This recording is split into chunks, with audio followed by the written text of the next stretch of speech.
পৃথিবীতে যখনই বড় কোনো রেভলিউশন হয় প্রত্যেকটা রেভলিউশনের পরে একটা বই পড়ার রেকমেন্ডেশন বারবার উঠে আসে, যেই বইটা হলো জর্জ অরওয়েলের অ্যানিম্যাল ফার্ম। বাংলাদেশের এই রেভলিউশনের পরেও অনেক মানুষ বলেছেন অ্যানিম্যাল ফার্ম বইটা সবার পড়া উচিত। আমি জানি আপনারা অনেকে হয়তো পড়ার সময় পাবেন না, সো এই ভিডিওটা অ্যানিম্যাল ফার্মের একটা ডিটেইলড রিভিউ। জর্জ অরওয়েল যিনি এই বইটা লিখেছিলেন তার এই অ্যানিম্যাল ফার্মকে বলা হয় পৃথিবীর সেরা বইগুলোর একটা, এবং এই বইয়ের ডিমান্ড এত ছিল যে সেকেন্ড ওয়ার্ল্ড ওয়ারের পরে 1945-এর পরে এই বই ছাপানোর জন্য এনাফ কাগজ পাওয়া যাইত না, এবং কাগজের শর্টেজ পর্যন্ত হয়ে গিয়েছিল এই বইকে প্রিন্ট করার জন্য। শত শত ভাষায় এই বইয়ের অনুবাদ হয়েছে এবং এই বই অনেক স্কুলেও পড়ানো হয়। এবং এত কিছু শুনে আপনার মনে হতে পারে যে হ্যাঁ এটা মনে হয় খুব জ্ঞানীদের একটা বই, এটা মনে হয় খুব ইতিহাসের একটা বই। একদমই তাই না। কিতাবি ভাষায় যদি আমি বলি বা অফিসিয়াল নাম যদি বলি, এটা একটা ফ্যান্টাসি বই, বা বাংলায় যদি বলি এটা একটা রূপকথার বই। রূপকথার এই বই কিভাবে এত জনপ্রিয় হলো, প্রত্যেকটা আন্দোলন এবং রেভলিউশনের পরে রূপকথার এই বইয়ের কথা বারবার কেন আসে, জানতে হলে আপনার বুঝতে হবে অ্যানিম্যাল ফার্মের গল্পটা। কাহিনী শুরু ইংল্যান্ডের একটা ফার্মে। জোন্স সাহেব যিনি এই ফার্মের মালিক, তিনি এবং তার বউ মাত্র সারাদিন কাজকর্ম করে ফার্মে ঘুমাচ্ছেন। ঘুমানোর সাথে সাথেই ওই ফার্মের সব পশু পাখি কথা বলা শুরু করলো। ফার্মের সবচেয়ে জ্ঞানী যে শুকরটা, সেই শুকরটা একটা স্বপ্ন দেখেছে এবং এই স্বপ্নের ব্যাপারে সে ফার্মের বাকি সব অ্যানিমালদের জানাইতে চায়। সবাই তাড়াতাড়ি ছুটে আসলো এবং চারিদিকে সাজ রব পড়ে গেল যে গত রাতে শুকর সাহেব একটা স্বপ্ন দেখেছেন এবং এই স্বপ্নের ব্যাপারে সে আমাদের সবাইকে জানাইতে চায়। ঘোড়া আসলো, হাঁস আসলো, মুরগি আসলো, কুকুর আসলো, অন্যান্য শুকররা আসলো, বোয়াররা আসলো, যত অ্যানিমাল ছিল ফার্মের ভিতরে, ইভেন ফার্মের উপর দিয়ে যেসব পাখি ওড়াউড়ি করতো, কাক, কবুতর, হাঁস, তারা সবাই আসলে আসলো। সবাই আগ্রহী যে স্বপ্নে আসলে উনি কি দেখছে। তো শুকর সাহেব বলা শুরু করলেন, দেখো বন্ধুরা, আমি অনেক দিন বেঁচেছি, আমি অনেক কিছু দেখেছি জীবনে এবং আমার মনে হয় না আমি আর খুব বেশি দিন বাঁচবো। আমি মরার আগে তোমাদের কিছু ব্যাপার বলে যাইতে চাই। জীবনের মানেটা আসলে কি চিন্তা করে দেখো। আমরা অ্যানিম্যালরা আমরা জন্মাই, তারপরে আমরা 1 বছর বা অনেক ক্ষেত্রে 6 মাস 7 মাসের মতো একটু আনন্দের জীবন পাই, এবং তারপরে আমাদের যখন পূর্ণ বয়স হয়ে যায় তখন আমরা হয় ফার্মে কাজ শুরু করি, তখন আমাদেরকে বিভিন্ন লেবার পুলের কাজ হিসেবে ইউজ করা হয়। আমরা ঘোড়া হইলে আমাদের উপরে মানুষ চড়ে, আমরা গরু হইলে আমাদের দিয়ে চাষ করায়, এবং আরো আনফরচুনেট যদি আমরা এমন কেউ হই, যেমন মুরগি ফর এক্সাম্পল, তাহলে আমাদের মেরে ফেলা হয় খাওয়ার জন্য। এবং এই সব কিছু কে করে? এই সব কিছু করে মানুষ। মানুষ সবচেয়ে আজাইরা জাতি, মানুষের কোনো ক্ষমতাই নেই, বাট তারপরেও আমাদের উপরে ছড়ি ঘুরায়। তুমি চিন্তা করে দেখো, মানুষ দুধ দিতে পারে না, গরু পারে। মানুষ ডিম পারতে পারে না, মুরগি পারে। মানুষ, যদি আমরা না থাকতাম অ্যানিম্যালরা, তাহলে কিছুই করতে পারতো না, কিন্তু তারপরেও মানুষ আমাদেরকে এভাবে ছড়ির উপর ঘুরায় এবং আমাদের দিয়ে এত কষ্ট করায়। চিন্তা করে দেখো তো, যদি মানুষ না থাকতো, আমরা এত যে ফসল ফলাই, আমরা যে এত চাষবাস করি, পৃথিবীতে যে এত ঘাস, আমরা খেয়ে কোনোদিন শেষ করতে পারতাম না। হাজার হাজার লাখ লাখ কোটি কোটি অ্যানিমালস খুব আরামে থাকতে পারতো যদি মানুষ নামের প্রাণীটা না থাকতো। কেন আমি তোমাদের এগুলা বলছি? তার কারণ এখন সময় এসেছে প্রতিবাদ করার। আমাদের করতে হবে একটা রেভলিউশন। তোমরা কি রেভলিউশন করার জন্য প্রস্তুত? সব অ্যানিমালরা একদম চিৎকার করে ওঠে, হ্যাঁ প্রস্তুত, এবং সবাই খুব উজ্জীবিত হয় যে হ্যাঁ আসলেই তো তাই, এভাবে তো জিনিস চলতে পারে না, আমরা সব করি, মানুষ কেন আমাদেরকে এভাবে শোষণ করবে, আমরা একটা রেভলিউশন করব। এত স্লোগান, চিৎকার, গান বাজনা হয় যে জোন্স সাহেব যিনি ঘুমায় গিয়েছিল, উনি ঘুম তো ভেঙে যায় এবং উনি বন্দুক নিয়ে নিচে নেমে আসে দেখার জন্য যে এত চিল্লাচিল্লি কারা করতেছে। উনি বন্দুক নিয়ে নেমে আসছে, এটা যখন দেখে অ্যানিমালরা, তখন সবাই ছত্রভঙ্গ হয়ে যায় এবং সবাই যার যার মতো করে পালায় যায়, ঘুমায় পড়ে। এভাবে বিপ্লবের প্রথম রাত শেষ হয় এবং তার ঠিক 3 রাত পরে যেই স্বপ্নটা দেখিয়েছিল সেই শুকর সাহেব মারা যায়। তো শুকর সাহেব মারা গেলেন, কিন্তু উনি যে স্বপ্ন দেখিয়ে গিয়েছিল এই স্বপ্ন কিন্তু এখনো বাস্তব, এবং প্রত্যেক রাতেই গোপন মিটিং হয়, প্রত্যেক সপ্তাহেই গোপন মিটিং হয়। এই যে পুরো ব্যাপারটা যে আমরা একটা আন্দোলন করব, আমরা একটা রেভলিউশন করব, আমরা মানুষের এগেইনস্টে যে নিজেদের মুক্ত করব, এই ব্যাপারটার নাম দেওয়া হয় অ্যানিমালিজম। প্রথম দিকে সব ঠিকঠাক, সবাই একমত যে হ্যাঁ মানুষ অনেক শোষণ করে, মানুষের বিরুদ্ধে আমরা যাব, অ্যানিমালিজমে আমরা সবাই একমত, আমরা চাই স্বাধীন হইতে। বাট কিছুদিন পরে অদ্ভুত প্রশ্ন আসা শুরু হয়। একটা ঘোড়া ছিল, যে ঘোড়াটার চিনি অনেক পছন্দ ছিল ওই ফার্মে। তো ওই ঘোড়াটা একদিন আন্দোলনের ভিতরে জিজ্ঞেস করে যে আচ্ছা, যদি আমরা স্বাধীন হয়ে যাই এবং যদি আমরা সব মানুষকে মেরে ফেলি, তাহলে আমি চিনি কি খেতে পারবো? বাকিরা তখন সবাই বলে যে ধুর, তুই হলি পরাধীন, তুই এখন চিন্তা করতেছিস তুই চিনি খাবি। চিনি খাওয়া সম্ভব না, কারণ চিনি কখনো অ্যানিমালরা ডিরেক্ট বানাইতে পারে না, মানুষের হেল্প লাগে চিনি বানানোর জন্য। চিনি তো সরাসরি মাটির থেকে বা গাছের থেকে হয় না। তো না, তুই চিনি পাবি না, কিন্তু তারপরেও তোর আন্দোলনে সমর্থন দিতে হবে, কারণ আমরা এখন যে গোলটা অ্যাচিভ করার চেষ্টা করতেছি, এটা তোর চিনি খাওয়ার যে আনন্দ ওইটার থেকে অনেক বেশি ইম্পর্টেন্ট। আর একটা খুব সুন্দর মেয়ে পাখি এসে জিজ্ঞেস করে আচ্ছা, আমার গলায় এখন আমি একটা লকেট পরি, এই লকেটে আমার নাম লেখা আছে, যখন আমরা স্বাধীন হয়ে যাব তখনও কি আমি আমার গলায় এই লকেট পরতে পারবো? তখন কি আমি আমার যা ইচ্ছা তাই পরতে পড়তে পারবো? সবাই আবার চিৎকার করে বলে, ধুর, আমরা এখন পরাধীন, আমাদের নাই জীবনের স্বাধীনতা, তুই আসছিস তুই কি পড়তে পারবি না এটা নিয়ে চিন্তা করতে, এগুলো নিয়ে পরে কথা হবে। আপাতত আমাদের গোল একটা, আপাতত আমাদের দফা একটা, আমরা মানুষের থেকে মুক্তি চাই। বিদ্রোহের আগুন পশুদের মধ্যে দানা বাঁধতে থাকে এবং এর মধ্যেই একটা ঘটনা ঘটে। একদিন জোন্স সাহেব রাত্রেবেলা অনেক মদ খেয়ে শহরে ফেরত আসে বাসায়, এবং উনার ফার্মে উনি ফেরত আসার পরে উনি এবং উনার ওয়াইফ ঘুমায় যায়। উনারা ভুলে যায় যে উনারা ওই দিন অ্যানিমালদের কোনো খাবার দেয় নাই। দেখেন ব্যাপারটা, অ্যানিমালরা এমন না যে এক রাত না খেয়ে বাঁচতে পারতো না।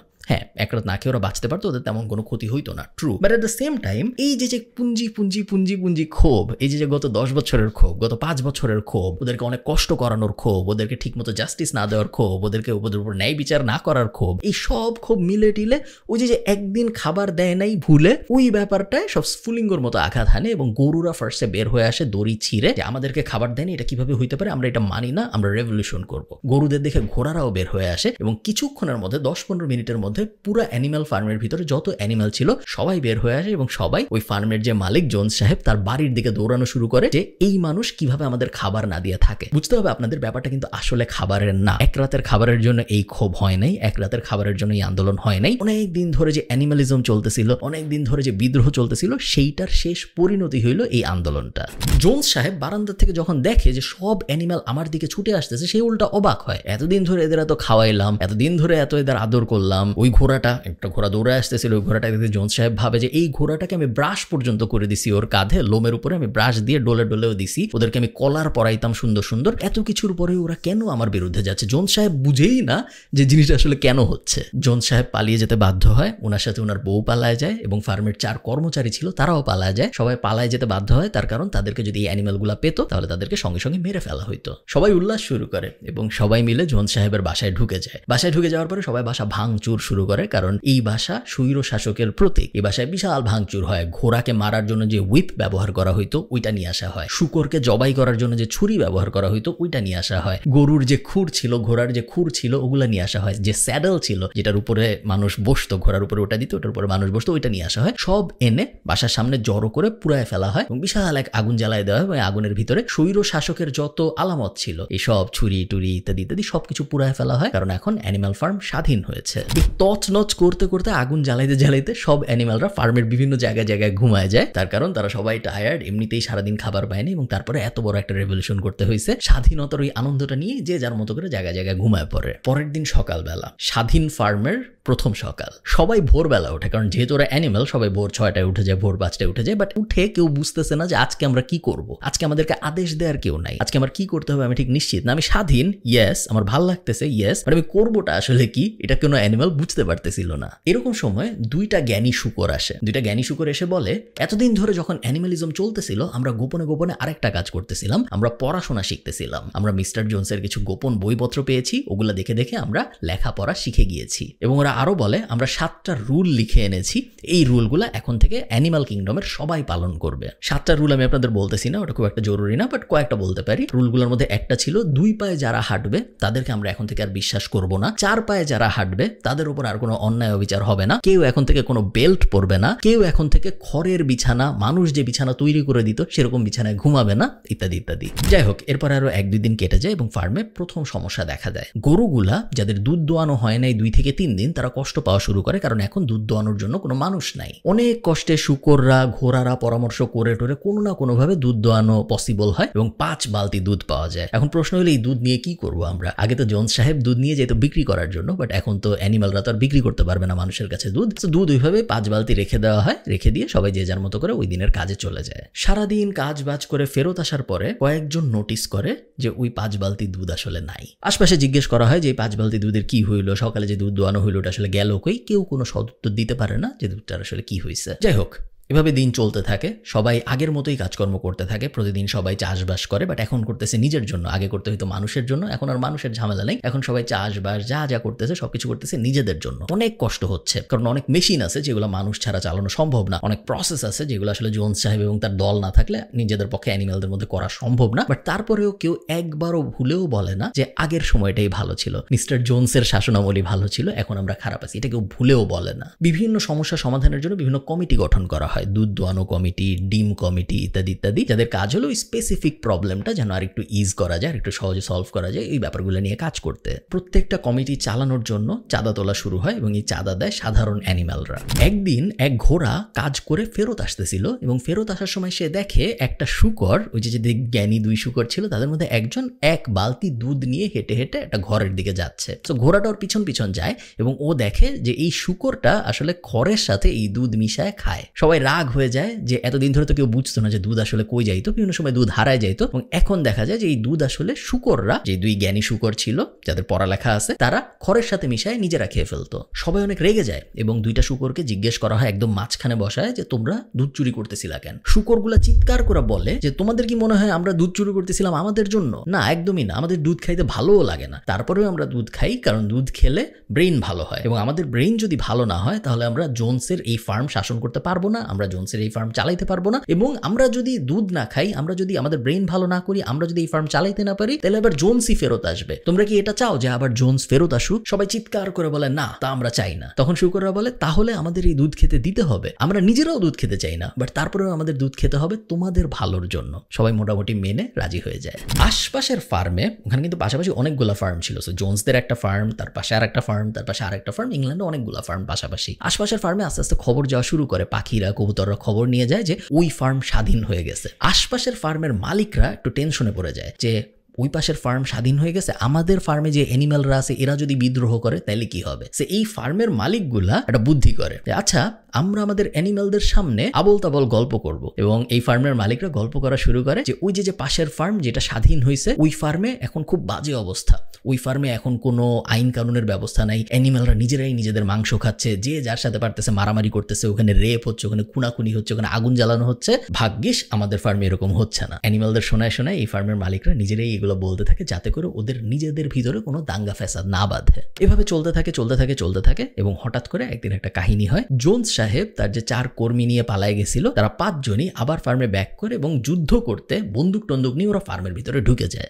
জ্ঞানী যে 2 জন শূকর ছিল তারা এটা আগে থেকেই প্রেডিক্ট করতে পেরেছিল যে হ্যাঁ আবার একটা যুদ্ধ বাঁধবে, এবং জোনসের বাসায় নেপোলিয়নের কিছু বই ছিল, এই বইগুলোও জ্ঞানী শূকররা পড়ছিল, ওরা যুদ্ধের ব্যাপারেও মোটামুটি বুঝতো। অ্যানিম্যালরা সবাই অ্যাটাক করে, মাত্র 5 জন ওরা, বদলে এই পাশে হাজার হাজার অ্যানিম্যাল। ওরা জিততে পারে না, ওরা পালায় যায়, বন্দুক টন্দুক ফেলে পালায় যায়, এবং পুরা একটা মুক্তিযুদ্ধের মতো সিচুয়েশন হয় এবং ফার্ম আবার অ্যানিম্যালদের দখলে আসে। ওদের দখলেই ছিল, একটা যুদ্ধ হয় এবং তারপরে আবার ওরা দখল নেয়। এই যুদ্ধটায় যারা আহত হয় তাদেরকে সার্টিফিকেট দেওয়া হয়, তাদেরকে মেডেল দেওয়া হয় এবং তাদেরকে আলাদা সিটিজেন, স্পেশাল সিটিজেন হিসেবে গণ্য করা হয়, কারণ তারা মুক্তিযুদ্ধ করছে। আবার কিছুদিন এভাবে চলে এবং তারপরে আরেকটা অদ্ভুত ব্যাপার দেখা যায়। যে জ্ঞানী 2 জন শূকর ছিল, দেখা যায় যে এরা নিজেরাই অনেক ব্যাপারে একমত হইতে পারে না। একজন বলে যে আগে যখন জোনস ছিল তখন আমাদের ইলেকট্রিসিটি ছিল, রাত্রের বেলাও লাইট থাকতো, বাইরের থেকে কোনো অ্যানিমেল এসে আমাদের অ্যাটাক করতে পারতো না, আমাদের আবার ইলেকট্রিসিটি দরকার। ইলেকট্রিসিটির জন্য আমরা কি করবো? আমরা একটা উইন্ড মিল বসাবো, একটা বাতাস বিদ্যুৎ কেন্দ্র বসাবো একদম ফার্মের মাঝখানে, এবং তারপরে আমাদের আবার ইলেকট্রিসিটি আসবে। ও বইপত্র নিয়ে আসে যে জোনসের লাইব্রেরি থেকে, যে কিভাবে আবার উইন্ড মিল বানাইতে হয় এই বিষয়ে। অন্য শূকর বলে ধুর, আমরা হইলাম অ্যানিমেল, আমরা উইন্ড মিল দিয়ে কি করবো? আমাদের রাত্রেবেলা কোনো কাজ নেই, লাইট লাগবে না, রাত্রে হইলে আমরা ঘুমায় যাব। আবার 2 জন শূকরের মধ্যে একজন শূকর বলে যে এখন তো মানুষ নাই, এখন আমাদের অত কাজকর্ম নাই, এখনো আমরা কেন সপ্তাহে 6 দিন কাজ করি? আমরা রবিবার বাদ দিয়ে বাকি 6 দিনই কাজ করতেছি, যদিও আমাদের 6 দিন কাজ করার এখন কোনো প্রয়োজন নেই, এত খাবারের অ্যাবান্ডেন্স দিয়ে, এত বেশি খাবার দিয়ে কি হবে? আমরা কাজ করি, আমরা সপ্তাহে 3 দিন কাজ করবো এবং বাকি 4 দিন কাজ করবো না। অন্য শূকরটা বলে ধুর, আমরা হলাম অ্যানিম্যাল, আমাদের কাজ করতে হবে প্রত্যেকদিন ভোর থেকে রাত পর্যন্ত, এটাই আমাদের জীবন, এটা না করলে কিভাবে হয়? আমরা 6 দিনই কাজ করবো, আগের নিয়মেই সব চলবে, মাত্র 1 দিন আমরা ছুটি নিব। এত ডিসএগ্রিমেন্ট হয় এই 2 শূকরের মধ্যে যে ফাইনালি ডিসাইড হয় যে আচ্ছা একটা ভোট হোক, একটা ইলেকশন হোক, একটা ভোট হোক, একটা নির্বাচন হোক, এবং নির্বাচনের মাধ্যমে এই 2 শূকরের মধ্যে একজন শূকরকে আমরা নির্বাচিত করব, পুরো অ্যানিম্যাল সমাজ তার কথা আমরা শুনবো, কারণ এত ডিসএগ্রিমেন্টের মধ্যে একটা ফার্ম চলতে পারে না। ইলেকশনের ব্যবস্থা হয়, চারদিকে বিশাল মিটিং, মিছিল, স্লোগান, 2 জনই নিজেদের মতো করে ক্যাম্পেইন করতেছে, 2 জনই সব অ্যানিম্যালদের বলতেছে তাদের কেন ভোট দেওয়া উচিত, সাজ রব অবস্থা।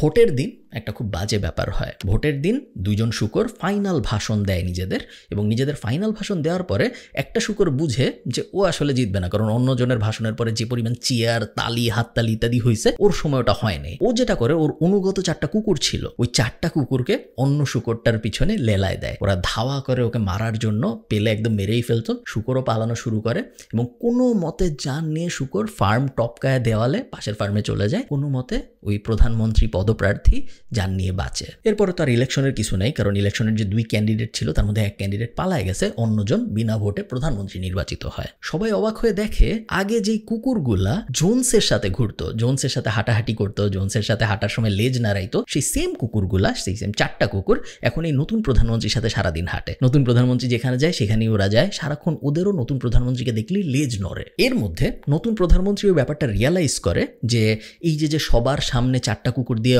অন্য প্রধানমন্ত্রী পদপ্রার্থীকে ধাওয়া করে একদম মেরে ফেলার মতো অবস্থা করলাম, এটা উচিত হয় নাই। সো কাঠবিড়ালির একটা দলকে দায়িত্ব দেওয়া হয় সাধারণ জনগণকে বোঝাইতে যে এটা কেন করা হয়েছে। এই কাঠবিড়ালির দল বিভিন্ন অ্যানিমেলের গ্রুপের কাছে যায়, যে বলে যে দেখো আসলে প্রধানমন্ত্রী এটা করতো না, কিন্তু প্রধানমন্ত্রীর কাছে গোপন খবর ছিল যে অন্য যে পালায় গেছে যেই শুকর, ওর সাথে জোনসের গোপন আতাত হয়েছিল এবং ওরা ঠিক করছিল যে এই ফার্মটাই আবার জোনসকে ফেরত দিয়ে দেওয়া হবে। অনেক গোপন ইনফরমেশন আছে যেগুলোর ব্যাপারে তো তোমরা সাধারণ অ্যানিমেলরা জানবা না, বুঝবা না, এগুলো শুধুমাত্র যারা পড়াশোনা জানে তারাই বুঝবে।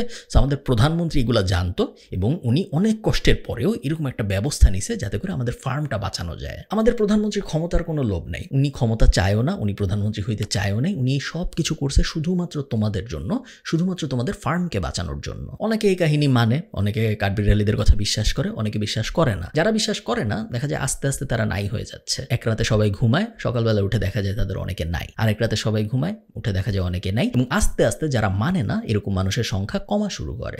নতুন প্রধানমন্ত্রীর বিরুদ্ধে যখনই কেউ কিছু বলতো সবসময় একটা কথাই বলা হইতো যে তোমাদের কি মনে নাই জোনসের শাসনামল কেমন ছিল? তোমাদের কি মনে নেই আগে আমরা মানুষের অধীনে কত পরাধীন ছিলাম? এখন আমরা স্বাধীন, এখন আমাদের আর কোনো প্রভু নাই। তো তোমরা কি আগের অবস্থায় ফেরত যাইতে চাও? সব অ্যানিমেলরা চিৎকার করে বলতো না, আমরা কোনোভাবে আবার আগের অবস্থায় ফেরত যেতে চাই না, আমরা কোনোভাবে আবার মানুষের অধীনে যাইতে চাই না। তখন বলা হয়তো তাহলে চুপ থাকো, নতুন প্রধানমন্ত্রী যা করতেছে অনেক খারাপের মধ্যে চেষ্টা যে করতেছে এই জন্যই তোমার থ্যাঙ্কফুল হওয়া উচিত। তুমি তো থ্যাঙ্কফুল হইতেছো না, বরং নতুন প্রধানমন্ত্রীকে কোয়েশ্চেন করতেছো, এটা কিরকম কথা? এরই মধ্যে কিছু অ্যানিমেল নতুন প্রধানমন্ত্রীকে খুশি করার জন্য অ্যানিমেল ফার্মের বিভিন্ন জায়গায় বড় বড় মূর্তি বানায় এই নতুন প্রধানমন্ত্রী শুকরের। এই যে মূর্তিগুলো দেখে প্রধানমন্ত্রী, এগুলো দেখে উনি অনেক খুশি হয় যে হ্যাঁ এরা তো আমাকে খুবই পছন্দ করে, এরা আমার জন্য মূর্তি টুর্তি বানাইছে। এদেরকে সাথে নিয়ে প্রধানমন্ত্রী যেখানেই যায়, ওনার সাথে তো 4টা কুকুর আগে থেকেই থাকতো, এখন এই সাঙ্গপাঙ্গকে উনি নিয়ে যাওয়া শুরু করে এবং এই সাঙ্গপাঙ্গদের স্পেশাল পাওয়ার আসা শুরু হয়, কারণ এরা প্রধানমন্ত্রী শুকরের খুব কাছের লোক। আগে শুধু প্রধানমন্ত্রী এবং তার কুকুরগুলা স্পেশাল দুধ আপেল এগুলা পেত, এখন এই সাঙ্গপাঙ্গরাও স্পেশাল দুধ আপেল পাওয়া শুরু হয়। মনে আছে যে 7টা রুল হয়েছিল, এই প্রধানমন্ত্রী এবং অন্য যে শুকর ছিল এই দুজন মিলেই 7টা রুল লিখছিল যে 2 পায়ের কেউ আমাদের বন্ধু না, 4 পায়ের কেউ আমাদের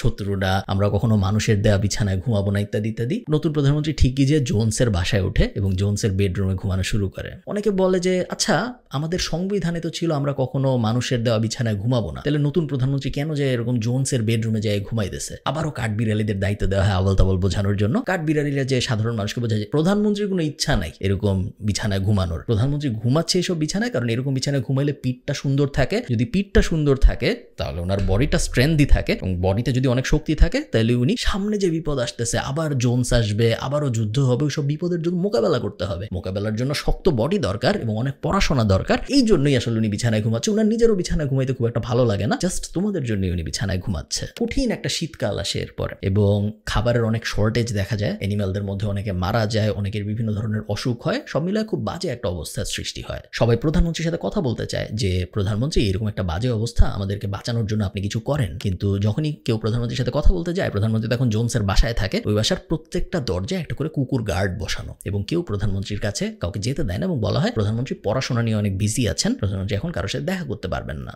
এরই মধ্যে আরো কিছু অদ্ভুত অদ্ভুত ব্যাপার হওয়া শুরু হয়। 2 মাসের জন্য যে শস্য জমায় রাখা হয়েছিল হঠাৎ করে দেখা যায় ওই শস্য নাই। প্রধানমন্ত্রীকে যখন বলা হয় তখন প্রধানমন্ত্রী বলে নিশ্চয়ই এটা জোনসের ষড়যন্ত্র, জোনস নিশ্চয়ই কিছু ফার্মের দুষ্কৃতিকারীদের সাথে মিলায় কোনোভাবে ভুলায় ভালায় শস্য চুরি করে নিয়ে যাচ্ছে। প্রধানমন্ত্রী এটাও বলে যে আমি একটা তদন্ত কমিশন করব এবং এই তদন্ত কমিশন ঘোষণা করবে যে আসলে সমস্যাটা কি হচ্ছে, কেন আমাদের ফার্মের ভিতরে চুরি হচ্ছে। তদন্ত কমিশন হয় একটা এবং তদন্ত কমিশন তদন্ত করে ঘোষণা দেয় যে ওই যে পালায় গেছিল, যে ইলেকশন করতে গেছিল অন্য প্রধানমন্ত্রী শুকর পদপ্রার্থী এবং যে পালায় গেল, সে নাকি জোনসের সাথে ষড়যন্ত্র করে, দুজন মিলে ষড়যন্ত্র করছে এই ফার্মের সাথে এবং এই দুজন মিলেই আসলে সবকিছু চুরি করতেছে এবং ওই শুকরটাকে যে পালায় গেছিল তাকে দেশদ্রোহী ঘোষণা করা হয়। তো অনেকেই তখন বলে যে জোনস যখন প্রথমবার বাকি তার 4 বন্ধু নিয়ে ফার্ম অ্যাটাক করতে আসছিল তখন তো এই শুকর যুদ্ধ করছিল এবং যুদ্ধে সে আহতও হয়েছিল এবং তাকে মুক্তিযোদ্ধা সার্টিফিকেট দেওয়া হয়েছিল, তাকে মেডেলও দেওয়া হয়েছিল। তারপরে যে প্রধানমন্ত্রী ইলেকশনে সে ধাওয়া খায় পালায় গেল, কিন্তু তার আগ পর্যন্ত তো সে মুক্তিযোদ্ধা ছিল। যে এতদিন মুক্তিযোদ্ধা ছিল সে হঠাৎ করে দেশদ্রোহী কিভাবে হয়ে যায়? এরকম কথাবার্তা যারা বলে তাদেরকে অনেক ভয় টয় দেখায়, চুপচাপ করা হয়, তাদের মধ্যে অনেকে নাই হয়ে যায় এবং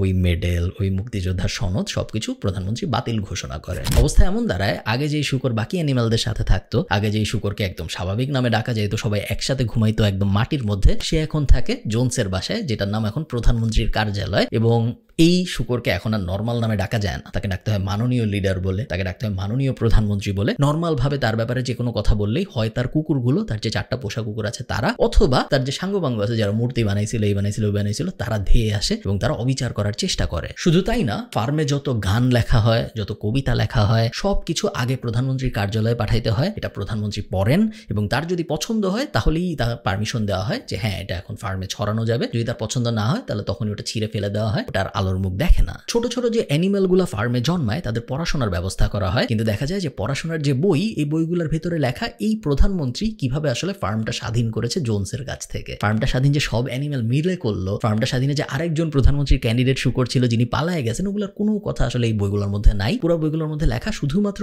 এই প্রধানমন্ত্রী কিভাবে তাদের সবার জন্য এত কষ্ট করে কাজ করেছে, তাদের সবাইকে স্বাধীন করেছে, তাদের সবাইকে উদ্ধার করেছে জালিমের হাত থেকে। আস্তে আস্তে সব পশুরা আগের ইতিহাস ভুলে যাওয়া শুরু করে। অনেকেই মনে মনে ভাবে যে মানুষের অধীনে যখন ছিলাম তখনও আমাদের এত কষ্ট ছিল না, এখন আরেক পশুর অধীনে এসে যেরকম হয়েছে। বাট কেউ এটা বলতে পারে না, কারণ এটা বলার কোনো সাহস নাই। প্রধানমন্ত্রী যে শূকর, উনি যে কোনো ক্রিটিসিজম টের পান না এরকম না, উনি কিন্তু ক্রিটিসিজম কিছু কিছু টের পায়। এবং উনি যখন এগুলো টের পাইলো, যখন দেখলো যে খাবারের সমস্যা, এত সমস্যা, অত সমস্যা, কেউই আসলে আমার উপর খুশি না, তখন সে একটা ডিসিশন নিল। তখন সে বললো যে আচ্ছা, আমি জাতির উদ্দেশ্যে একটা কথা বলতেছি, আমি তোমাদের সব প্রবলেম সলভ করে দিব, তোমরা কোনো চিন্তা করো না, আমি প্রবলেম সলভ করার জন্য একটা ডিসিশন নিচ্ছি। ডিসিশনটা কি? উনি হঠাৎ করে ঘোষণা দিলেন যে আমি এখন থেকে আর প্রধানমন্ত্রী না, আমি এখন থেকে রাষ্ট্রপতি, এবং এটা একটা ফার্ম না, এটা এখন থেকে একটা রিপাবলিক, এটা এখন থেকে একটা দেশ।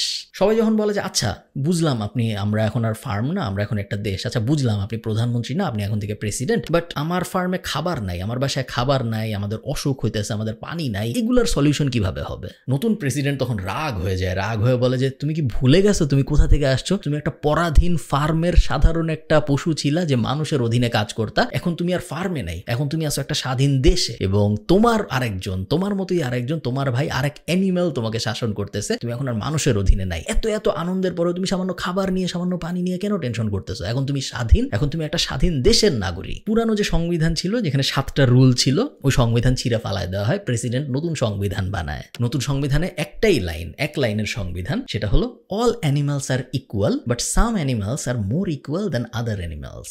এই সংবিধান যখন পাশ হয়, তখন এই সংবিধান পাশ হওয়া সেলিব্রেট করতে নতুন প্রেসিডেন্ট বা প্রাক্তন প্রধানমন্ত্রী মদ খেতে বসেন। প্রেসিডেন্টের কাছে তো আর তখন খুব বেশি পশু যেতে পারে না, যারা একটু দূরে ছিল তারা তাকায় দেখে যে প্রেসিডেন্ট শূকরটা হেঁটে হেঁটে মদের ক্যাবিনেট পর্যন্ত গেল 2 পায়ে, বাকি যে 2 পা ছিল, সামনের যে 2 পা, সেই 2টাকে হাতের মতো ব্যবহার করে মদ ঢাললো, এবং তারপরে ঠিক মানুষের মতোই পাশের চেয়ারটায় বসে মদ খাওয়া শুরু করলো, ঠিক যেভাবে জোনস সাহেব মদ খেতেন অনেক অনেক অনেক আগে।